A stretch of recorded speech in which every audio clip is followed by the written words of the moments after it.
Hello everybody, Neil here from the Four Corners, and welcome to a video where we're going to acknowledge a certain aspect of Ninjago, which we all enjoy and watch, and some of us actually look forward to it, but we never really talk about it, and that's exactly what we're going to do today. These are the product animations, not to be confused with product commercials. Those are completely different and actually a little bit more enjoyable. They have a little bit of animation sequences and then some speed building, and then an actual kid playing with the set. So those are pretty interesting.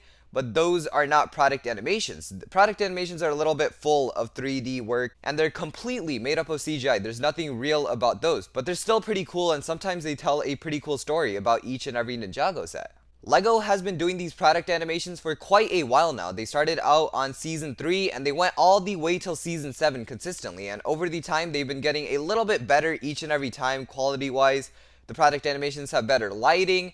And overall, you can't really see a major difference in quality. It's pretty consistent for the most part, but if there is a difference, the product animations just got a little bit better.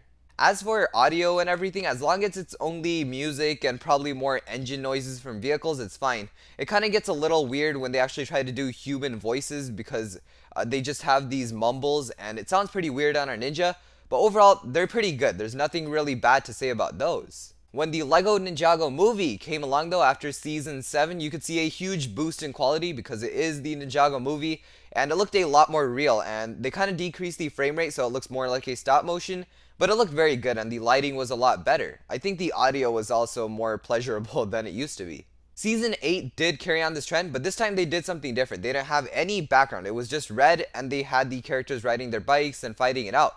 And this was pretty cool. The quality was still good, just no background this time. And then season 9 came, and I think that's when we got the best product animations ever. If you look at this firstborn product animation, you can see the fire. It looks so real. The frame rate is down so that again it looks like a stop motion, and it looks just so beautiful. The backgrounds and the actual people, it's amazing. Same thing goes for the rest of the 3 product animations that they did for season 9. The thing after season 9 was they didn't do a animation for every single set. Instead, they picked 4 sets and animated those, which was better. I guess they could put more budget to that and have more story to each one. But anyways, after season 9, season 10 also followed a similar format, still having some pretty good quality, pretty good music behind. It was the legacy wave, so those were some pretty good animations. The frame rate was definitely back to normal, so it doesn't look like a stop motion anymore, but this time it's more looking like an animation. But all of that was about to change after season 11, which was a huge joke. So if you see these season 11 animations, they're completely terrible. I thought these were actually fake and fan-made at the start, and I thought they were pretty good because it was fan-made. Then that's actually pretty swell. I mean, it's one person animating that entire piece. But little did I know, that was actually official when I went onto the LEGO website, and I actually couldn't even believe that. Not only is the animation more than awkward at times, for example when the Surecopter kind of awkwardly comes over to the ice, cuts the ice, and then makes General Vex fall, and that's not even the start of the horrible examples. I mean, just take a look at this Fire Fang one, and there's where the audio is absolutely terrible. I'm gonna play a clip right here, and that's Kai doing Spinjitzu in that animation, and you'll see the same sound played over and over again, and that is so lazy on the animation and music.